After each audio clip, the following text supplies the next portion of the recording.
Vous organisez une fête et vous n'êtes pas assez nombreux dans votre association pour y arriver dans de bonnes conditions? Vous pouvez faire appel à des bénévoles, mais pas n'importe comment. Il faut leur accorder de l'attention et du respect, car ce sont eux qui vont rendre votre projet possible et qui donnent de leur temps pour vous aider. On va voir ensemble les points clés pour les accueillir dans les meilleures conditions possibles. Dans ce tuto, on va exclusivement se consacrer aux bénévoles participant à l'organisation d'une fête. Dans une autre vidéo, on parlera spécifiquement des artistes bénévoles, car c'est un sujet à part entière.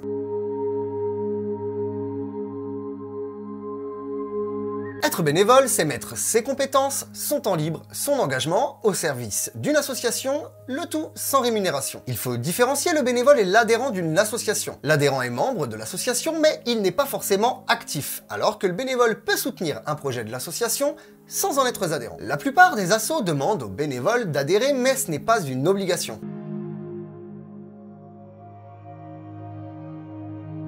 Le bénévolat est réservé aux associations uniquement. Une entreprise ne peut pas avoir de bénévoles, même pour un projet culturel. De manière générale, vous pouvez accueillir dans votre asso toute personne qui souhaite s'investir bénévolement. Seules quelques exceptions s'appliquent en fonction de l'âge et du statut. Pour un mineur, vous devez en informer ses représentants légaux. S'il a moins de 16 ans, il faudra leur accord préalable. Un retraité peut être bénévole sans aucune restriction. Les chômeurs ne perdront pas leurs droits auprès de Pôle emploi, tant qu'ils continuent de s'actualiser et d'être présents aux rendez-vous obligatoires. Dans tous les cas, les contrôles sont rares.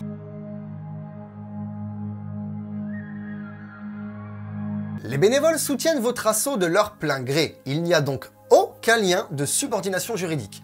Ils peuvent mettre un terme à leur participation sans procédure ni dédommagement. Ils doivent en revanche respecter le règlement de l'association, les statuts et les normes de sécurité. En compensation, vous pouvez offrir quelques avantages à vos bénévoles. Généralement, le bénévole aura le droit à l'entrée gratuite, des tickets, boissons et repas, un accueil et une ambiance chaleureuse. Dans la mesure du possible, il est conseillé de mettre en place un espace qui leur est réservé pour qu'ils se reposent tranquillement. Selon les missions que vous leur confierez, vos bénévoles seront peut-être amenés à avancer de l'argent pour l'asso. Dans ce cas, ils peuvent bénéficier d'un remboursement pour les déplacements, l'hébergement, les repas, l'achat de matériel. Il faudra pour cela leur faire remplir une note de frais pour les rembourser, dont vous trouverez un modèle en description de la vidéo. Surtout, n'oubliez pas de leur demander de garder les tickets. Le remboursement ne doit jamais dépasser le montant de sa note de frais. Pour les frais kilométriques, vous devez vous rapporter au barème en vigueur qu'on peut trouver sur internet. Le bénévole est tenu, bien sûr, de respecter les horaires donnés,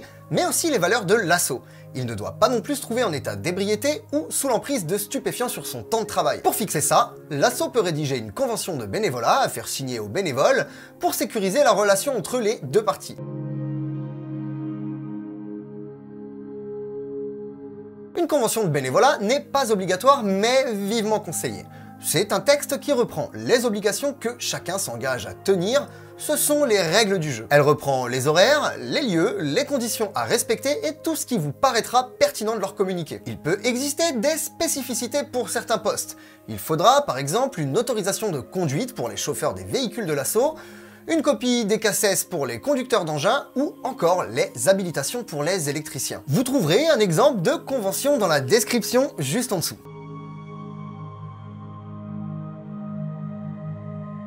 Attention, il est important que vous sachiez distinguer les salariés et les bénévoles de votre asso. Tout d'abord, le bénévole n'a pas de contrat de travail, mais une sorte de contrat moral. Toute activité effectuée par des bénévoles pourrait être accomplie par un salarié.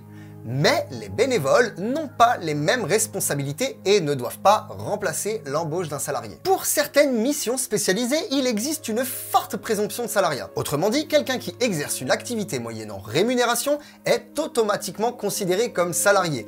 Il lui faut donc un contrat de travail, etc. Ce qui veut dire que vous ne pouvez pas engager un technicien du spectacle ou un agent de sécurité comme bénévole. Par contre, la loi s'est assouplie depuis peu et la présomption de salariat ne s'applique plus pour les artistes amateurs, mais ça, on en reparlera. En cas de contrôle ou de conflit, si des bénévoles sont considérés comme salariés, vous devrez les requalifier comme employés. Votre asso devra alors payer à l'administration toutes les charges sociales et taxes dues depuis l'engagement des bénévoles. Elle devra aussi appliquer les règles liées à un contrat de travail, salaire, congés payés, heures supplémentaires, etc.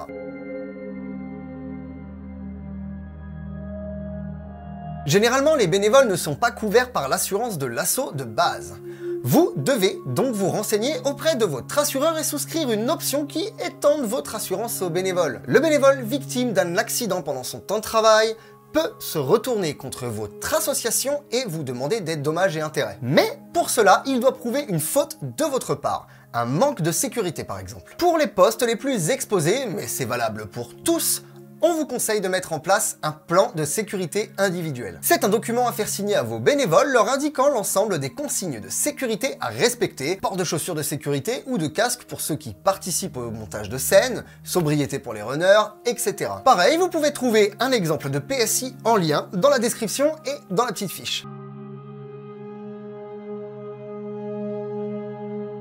Être bénévole, c'est avant tout une expérience humaine et enrichissante, pleine de rencontres qui permettent d'élargir un réseau. C'est aussi de nouvelles compétences à valoriser sur un CV. Les bénévoles seront de bons appuis pour votre fête et s'ils souhaitent vous accompagner, c'est qu'ils se sentent concernés par les valeurs et la cause que vous défendez. Donc prenez soin d'eux et faites-leur partager un bon moment. Ça ne pourra être que bénéfique pour votre fête, car ce seront vos premiers ambassadeurs. Voilà, cette vidéo est maintenant terminée, on espère qu'elle vous aura plu. N'hésitez pas à nous le faire savoir en lâchant un pouce bleu, en laissant un commentaire et surtout en partageant cette vidéo. Comme d'hab, toutes les sources et tous les petits outils se trouvent dans la description. Et si vous avez d'autres questions, n'hésitez pas à nous contacter directement sur la page Facebook de Freeform. En attendant, on vous donne rendez-vous très bientôt pour une prochaine vidéo. C'était Ratus pour Freeform. Ciao!